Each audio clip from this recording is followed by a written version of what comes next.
Hello and welcome back to my YouTube channel. This is the second episode of my Growing Pineapples from Crown series. This is the Windows 10 weather app, a screenshot I took on the 7th of January 2018. So it's winter time, and on the 8th and 9th you can see there was some rain. This is in Celsius for those of you who don't live in the US. So the weather's been very mild, as you can see. I'm sure it's warmer in some other areas of the world, but compared to most of the northern hemisphere, that's very mild weather. And it's very mild by San Diego standards. So here are my two pineapple crowns. It's on day 119. As you can see, there's been a further dying back of all these leaf tips. I think that's because I overwatered a lot. All three plants had different needs. Actually, the cactus fruit that left a big crater there after it rotted, that doesn't really count as a plant, I suppose. Well, not as an established one. It wasn't a series. It didn't make it to that point. I don't see any seedlings. The pineapple seeds, the 5 that I planted right below this, haven't sprouted either. There's some kind of native wild California hill plant just growing there, and lots of mold around this crater. It looks disgusting. There's no trace left except for one dead leaf from the lemon seedling, which I terminated. And this other crown had 1 inch of the fruit flesh and rind along with it, and I just planted it in a smaller pot that I thought had great drainage, but I kept it very wet, and I think the overwatering might have killed it, in addition to all the wetness and rot provided by having 1 inch of fruit flesh. This fell to the side because the fruit flesh vacated some space after I brought it away completely, as do a lot of other things such as tubers. When you just plant them and just keep watering, then they rot away. So I don't know what kind of wild weeds those are, and that smaller one is the same species as the one I was showing you that's more grown at the base of this. Well, you can't see it from this angle. So the leaves are very fibrous for pineapple tops. It's amazing how thick and tough these things are. They're not easy to cut off, and if you don't have another hand or a set of fingers holding the leaf, you got to chop several times with even heavy-duty leverage scissors like this. So I'm just doing some housekeeping and keeping things as aesthetic as possible. There's a limited amount to what I can do, but by trimming away all these dead ends, it'll look a lot better and boost morale a little bit on this balcony versus that other plant to the right with 1 inch of fruit rind and fruit flesh planted originally in that smaller pot. That thing is just, it looks pretty gnarly. It looks very ratty, as many people describe pineapple tops that aren't doing well, and I think it might be a goner. So I'm just going to do some work on that as well. This doesn't have to be in any specific order. I'm going to rotate this pot around. That'll give me some better angles to work with and see if there are any problems that need to be addressed inside. So far I'm not really seeing anything serious that needs to be addressed. After a few more snips like this, it'll be very presentable, and hopefully there won't be any more further dying back. So there was a dead leaf that I picked out in there. That was a little surprising, but other than that I didn't really see any other problems. I don't know why just that one died. It could have been on its way to dying in the supermarket already. So aside from that, I think I'm more or less done here. There are fresh blades coming out of the middle, and they look green and lush. But for this one, I've shown some light from a mirror on the inside of this funnel, and I've never seen any green, nothing visible at least, which makes me think this whole thing is dying. And that's supported by the fact that as I'm cutting this and sometimes bumping into it very gently with my fist, just the feel of it, the angle that it moves, and the lack of any kind of perceived tension or mass just leads me to think that this whole thing is dead.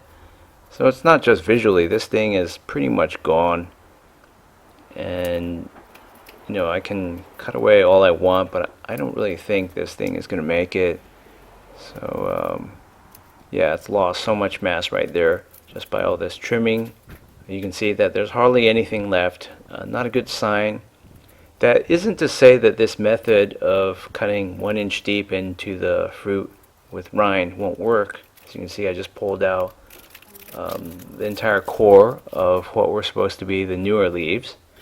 So I don't think any new growth is on the way. I don't see anything in there after that. But yeah, I had several people respond to the pilot episode in the comments, and some people have said that this method works as well, and I don't doubt them. I just think that I overwatered and combined with the natural rot, extra rot that you're going to get when you plant a pineapple crown with an inch of rind and fruit attached, that will probably just do the plant in. Whereas with the other scenario where you cut at the base of the crown, there's nothing to start rotting. So as you can see, those roots are not healthy. It looks like they've been dead for a while. Maybe conditions are better now because I haven't watered as much recently, but that just looks rotten. And as with many plants, the leaves can stay green for a really, really long time. So I'm just going to do some digging around in here. The roots definitely don't have that. There's no hint of white or fleshiness to them. Looks like they've been dead for a long time. So I would say that's actually there's a case to be made for not using this method because you're wasting a little bit of fruit flesh, and you're just going to have a lot of mold and rot from fungi right off the bat as that fruit flesh decays. Then the whole thing will shift because it has the support that was under it is now gone. It's just a hollow space full of mold. So I don't really like this personally. I'd rather just eat 100% of the fruit and use the other method, which seems to work fine. So I'm going to get rid of all these weeds and whatnot and use this pot for something else. I can just take it off for the time being and clean everything up. So as you can see, the core had rotten away. It rotted away all the way through to the root ball, or what's left of it, and these leaves gave me the illusion of this thing being alive for the longest time because they managed to stay green. Even if I were to cut them off and put them on the table or throw them in a wastebasket, I think they'd stay green for many weeks. And that's the case with many other plants as well, regardless of whether they're succulent leaves or just deciduous leaves or whatever, just soft green thin leaves. So at the base of this sole survivor, you can see some kind of chaparral plant from the hills that I brought in here, and I think the rest is just moss, hopefully not too much mold. And this was taken on January 20th of 2018. So lots of clear sky days and just no rain at all. But this is as cold as it's gotten in San Marcos or Greater San Diego County for the winter starting 2018. And this is in Celsius, so it's not too cold, definitely not freezing at all. And warmer temps should be better for all my plants in terms of development. So it's day 127. I'm using my mirror again to get a enhanced look at what's going on inside the funnel. Otherwise, I'd have to tilt the whole pot. This is a easy way to get some good footage of the core. And as you can see, aside from focusing issues, I squirted out a lot of the dirt in there with a squirt bottle. I would just use some distilled water and squirt water from great height to get out some of that California hill dirt that I passed through a strainer, and a lot of it fell in the core. And some people were worried that that would cause rot if water stuck in there, but that never proved to be the case for this plant.